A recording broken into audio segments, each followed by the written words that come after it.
실리콘밸리가 발칵 뒤집혔다. 구글 AI 연구팀의 천재 개발자가 한국행을 선택한 것이다. MIT 최연소 박사 출신의 그녀가 네이버로 간다고? 말도 안 돼. 포브스의 IT 전문 기자는 충격적인 표정으로 말을 잇지 못했다. 매년 수십 개의 IT 기업들이 그녀를 영입하기 위해 높은 연봉을 제시했지만 그녀의 선택은 뜻밖에도 한국이었다. 세계 최고의 대우와 실리콘밸리의 화려한 명성을 뿌리치고 그녀는 왜 하필 한국행을 결심한 것일까? 이제 곧 밝혀질 그녀의 선택에는 실리콘밸리가 결코 따라잡을 수 없는 한국의 놀라운 기술력이 숨겨져 있었다. 내 이름은 스칼렛 비비안 28살에 MIT 컴퓨터공학과 박사과정을 최연소 졸업하고 구글 AI 연구팀에 합류한 지도 5년이 지났다. 연구팀의 리드 AI 사이언티스트로서 최첨단 기술을 다루며 누가 봐도 부러워할 만한 커리어를 쌓아가고 있었다. 하지만 최근 들어 내 마음속 허기는 점점 커져만 갔다. 새벽 3시 마운틴뷰 오피스를 나서는 내 발걸음이 무겁다. 주차장에서 차로 걸어가는 짧은 거리에서도 긴장을 늦출 수 없다. 지난달에만 이 구역에서 3건의 강도 사건이 있었다. 한때 기술 혁신의 상징이었던 실리콘밸리는 이제 범죄와 노숙자 문제로 몸살을 앓고 있었다. 그래서 매일 야근할 때마다 퇴근이 긴장된다. 다음 날 아침 연구실 책상에는 3개의 모니터가 켜져 있다. 한 화면에는 새로운 AI 모델의 학습 그래프가, 다른 화면에는 팀원들의 코드 리뷰가 펼쳐져 있다. 마지막 화면에는 최근 실리콘밸리의 대규모 정리해고 소식을 전하는 뉴스 기사가 떠 있었다. 메타, 아마존, 마이크로소프트까지 IT 공룡들의 연이은 구조조정 소식에 업계 전체가 긴장하고 있었다. 순간 내 아파트의 월세를 생각하며 한숨이 나왔다. 마운틴뷰의 원룸 월세가 $4,500. 구글의 고액 연봉도 이 천정부지로 치솟는 물가 앞에서는 무력했다. 얼마 전 받은 치과 치료비 청구서 $8,000는 또 어떻게 해결해야 할지. 최근 3개월간 나는 3번의 차량 침입 시도를 겪었다. 매일 밤 주차할 때마다 불안에 떨어야 하는 이곳에서 과연 내가 꿈꾸던 미래를 찾을 수 있을까? 실리콘밸리의 화려한 겉모습 뒤에 감춰진 그림자는 나날이 짙어져만 갔다. 연구실 서랍을 정리하다 작년 말 받았던 서울 AI 컨퍼런스 초청장이 눈에 띄었다.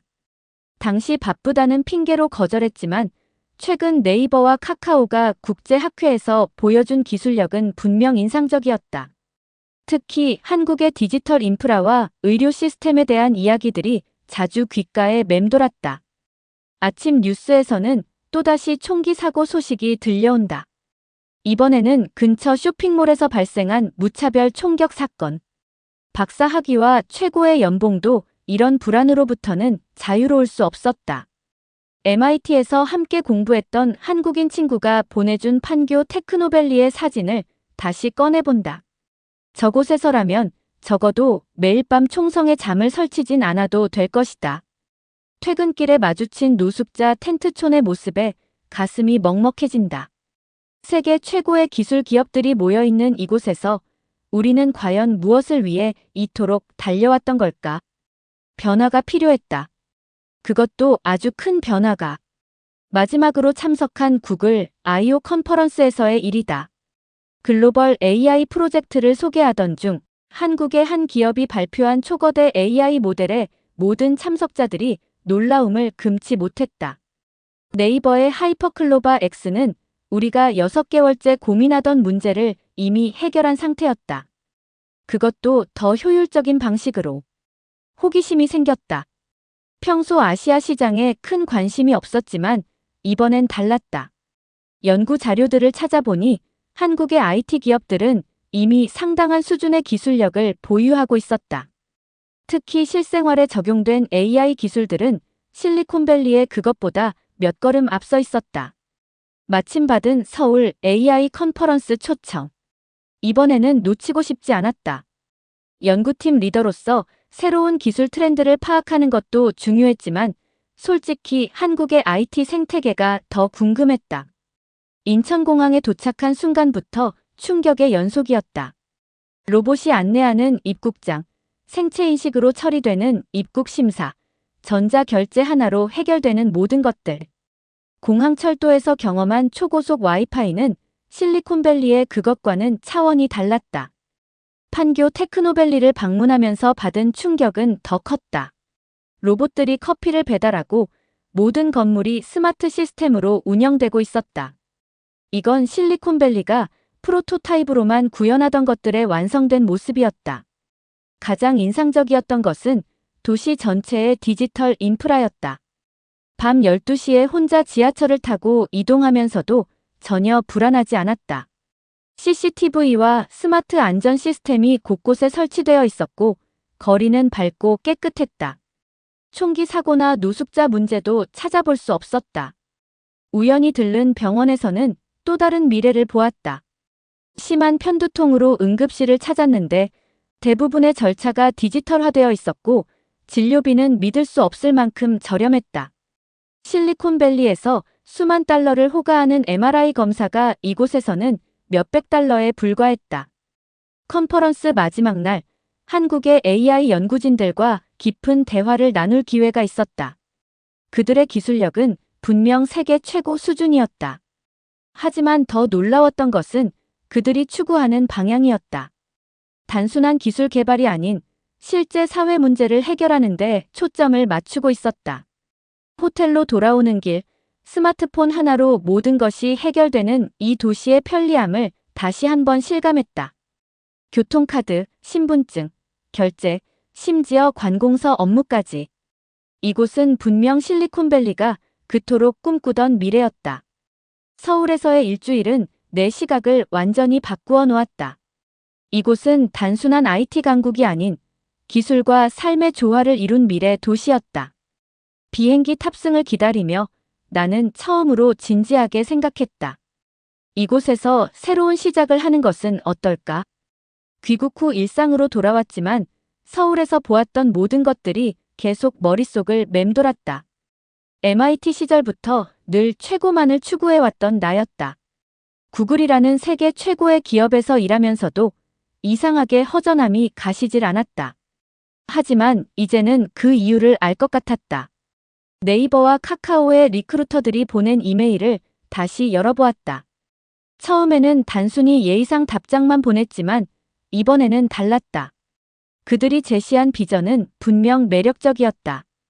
단순한 연구를 넘어 실제로 사회를 변화시킬 수 있는 기회였다.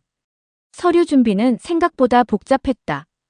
박사 논문, 연구 실적, 특허 목록까지 모든 자료를 정리하고 번역하는 데만 한 달이 걸렸다. 온라인 인터뷰는 새벽 시간에 진행됐다. 시차 때문에 힘들었지만 면접관들과 나눈 기술적 토론은 오히려 흥미진진했다. 하지만 진짜 어려운 건 부모님을 설득하는 일이었다. 구글의 AI 연구팀 리더가 한국 기업으로 간다니 처음에는 농담으로 받아들이셨다.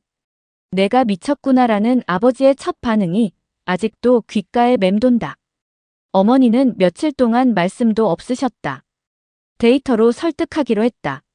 한국의 의료 시스템, 치안, 디지털 인프라에 대한 구체적인 자료들을 준비했다. 특히 실리콘밸리의 치안 문제와 천정부지로 치솟는 의료비를 비교하자 부모님의 표정이 조금씩 바뀌기 시작했다. 최종 오퍼를 받았을 때는 이미 마음의 준비가 되어 있었다. 네이버 AI랩의 시니어 리서처 포지션. 연구 주제와 팀 구성에 대한 상당한 자율성이 보장됐다.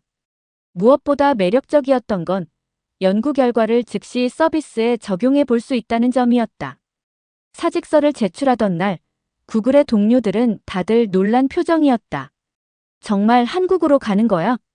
수석 엔지니어의 물음에 처음으로 자신있게 대답할 수 있었다. 네, 새로운 도전을 하려고 해요.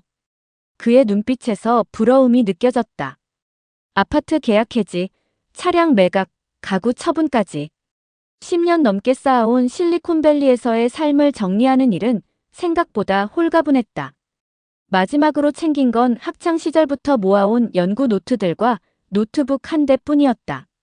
인천행 비행기를 기다리며 공항 라운지에 앉아있자니 묘한 감정이 밀려왔다. 불안함보다는 설렘이 컸다. 실리콘밸리의 선배들이 그토록 꿈꾸던 미래 도시에서 이제 내가 그 미래를 만드는 일원이 되는 것이다. 어머니가 배웅 나오셔서 마지막으로 하신 말씀이 기억난다. 내가 행복하다면 그게 최고란다. 그래, 이제 진짜 나의 이야기를 시작할 시간이다. 비행기 창 밖으로 보이는 샌프란시스코의 마지막 풍경을 바라보며 나는 확신할 수 있었다. 이것이 내가 찾던 답이라는 것을. 판교 테크노밸리의 첫 출근 날이었다. 네이버 그린 팩토리의 43층. 내 자리에서 바라보는 전망은 실리콘밸리와는 완전히 달랐다. 깔끔하게 정돈된 도시 경관과 최첨단 빌딩들 사이로 청계산의 푸르름이 어우러졌다. 처음 마주한 업무 환경은 충격적이었다. 구글에서도 경험하지 못한 수준의 AI 인프라가 갖춰져 있었다. 수천 개의 GPU 서버가 실시간으로 동기화되며 개발자들은 원하는 만큼의 컴퓨팅 파워를 자유롭게 사용할 수 있었다. 연구와 개발의 경계가 없었다. 아이디어가 떠오르면 바로 테스트하고 빠르게 프로덕션에 적용할 수 있는 시스템이 완벽하게 구축되어 있었다. 언어의 장벽은 생각보다 높았다. 토픽 4급을 취득했다고 자부했지만 개발자들의 빠른 토론을 따라가기는 힘들었다. 이 부분 레거시 코드는 좀 레퍼런스 체크하고 리팩토링 들어가시죠. 이런 전문 용어들이 섞인 대화는 특히 어려웠다. 하지만 놀라웠던 것은 시스템의 효율성이었다. 매일 아침 짧은 스탠드업 미팅으로 시작해 모든 의사결정이 빠르고 명확했다. 실리콘밸리의 끝없는 회의 문화와는 달랐다. 여기서는 실행이 먼저였다. 일단 해보고 개선하자는 문화가 깊이 뿌리 박혀 있었다. 생활의 변화도 컸다. 판교역에서 회사까지 5분. 자차 없이도 전혀 불편함이 없었다. 점심시간이면 동료들과 맛집 탐방을 다녔고 퇴근 후에는 사내 헬스장이나 독서실을 이용했다. 실리콘밸리에서는 상상도 못할 편리한 회사 생활이었다. 특히 인상적이었던 것은 의료 시스템이었다. 갑자기 찾아온 감기로 사내 의원을 방문했는데 건강보험 덕분에 진료비는 고작 5,000원이었다. 실리콘밸리에서 수백 달러를 내고 받던 진료와 다를 것 없는 수준이었다. 회사 기숙사는 또 다른 놀라움이었다. 웬만한 호텔보다 좋은 시설의 헬스장, 카페, 세탁 서비스까지 갖춰져 있었다. 실리콘밸리에서 매달 4,500달러를 내던 오피스텔 생활과는 비교할 수 없었다. 업무 강도는 만만치 않았다. AI 모델 개발과 서비스 적용까지 모든 과정이 빠르게 진행됐다. 하지만 이상하게도 피곤하지 않았다. 목표가 명확했고 성과가 바로 눈에 보였기 때문일까? 매일 아침 출근길이 설레는 것은 오랜만의 경험이었다. 3개월이 지난 어느 날 처음으로 내가 개발한 AI 기능이 서비스에 적용됐다. 수백만 명의 사용자가 바로 사용하게 될 기술을 만든다는 것. 이런 임팩트는 구글에서도 쉽게 경험하지 못했던 것이다. 실리콘밸리에서는 끝없는 실험과 검증 단계를 거쳐야 했을 프로젝트가 여기서는 2달 만에 현실이 되었다. 저녁 시간 회사 옥상 정원에서 바라보는 판교의 야경은 이제 낯설지 않다. 오히려 이곳이 진정한 미래 도시처럼 느껴진다. 실리콘밸리가 꿈꾸던 모든 것들이 이미 이곳에서는 현실이 되어 있었다. 한국 생활 6개월 차. 나의 하루는 완전히 달라졌다. 아침 7시 스마트폰 하나로 모든 일과가 시작된다. 교통카드, 사내 출입증, 구내식당 결제까지 전부 디지털로 해결된다. 처음에는 낯설었던 이 편리함이 이제는 당연해졌다. 네이버의 AI 연구팀에서의 시간은 매 순간이 도전이었다. 내가 제안한 새로운 자연어 처리 모델이 실제 서비스에 적용되기까지 걸린 시간은 단 3주. 실리콘밸리였다면 6개월은 걸렸을 프로세스다. 여기서는 모든 것이 빨랐다. 하지만 그만큼 완성도도 높았다. 가장 큰 변화는 건강이었다. 실리콘밸리에서 달고 살던 두통약이 이제는 필요 없어졌다. 정기적인 건강검진, 사내 피트니스 센터, 적절한 워라밸 덕분이었다. 특히 국민건강보험 시스템은 여전히 놀랍다. 지난주 받은 대학병원 종합검진도 한화로 20만 원이 채 들지 않았다. 업무 성과도 눈에 띄게 향상됐다. 최근 개발한 AI 알고리즘은 글로벌 컨퍼런스에서 큰 주목을 받았다. 실리콘밸리의 전 동료들도 찬사를 보내왔다. 너희 기술은 우리보다 2년은 앞서 있어. 이제는 자부심을 느낄 수 있었다. 도시의 안전함은 여전히 가장 큰 장점이다. 밤 11시 넘어 회사에서 나와도 혼자 걸어 다녀도 전혀 불안하지 않다. CCTV와 스마트 가로등이 곳곳에 설치되어 있고 범죄율은 실리콘밸리의 10분의 1 수준이다. 여성 개발자로서 이런 환경의 가치는 무엇과도 바꿀 수 없다. 한국어 실력도 많이 늘었다.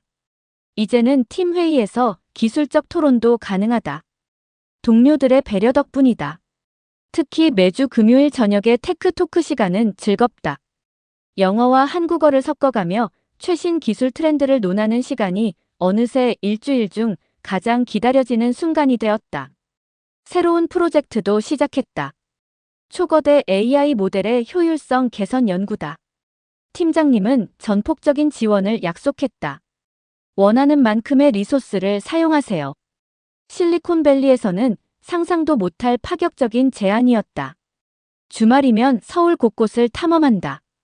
한강공원의 드론쇼, 강남의 로봇카페, 홍대의 AI 아트 갤러리까지. 이 도시 전체가 거대한 테크 놀이터 같다. 실리콘밸리가 프로토타입으로만 구현하던 것들이 여기서는 이미 일상이 되어 있다. 최근에는 후배 개발자들의 멘토링도 시작했다. 실리콘밸리의 경험과 한국의 기술력을 접목하는 방법을 공유한다. 그들의 눈빛에서 나는 한때 내가 가졌던 열정을 본다. 이제 나도 이 혁신의 생태계에서 중요한 역할을 하고 있다는 자부심이 생겼다. 6개월 전의 선택은 분명 옳았다. 이곳에서 나는 단순한 개발자가 아닌 미래를 만들어가는 혁신가로 성장하고 있었다. 실리콘밸리가 꿈꾸는 미래가 이미 현실이 된 곳. 이제 이곳이 진정한 나의 터전이 되어가고 있다. 오늘의 사연이 마음에 드셨다면 구독과 좋아요를 눌러주세요. 또 구독자님들의 댓글은 사연자님들에게 엄청난 힘이 됩니다. 감사합니다.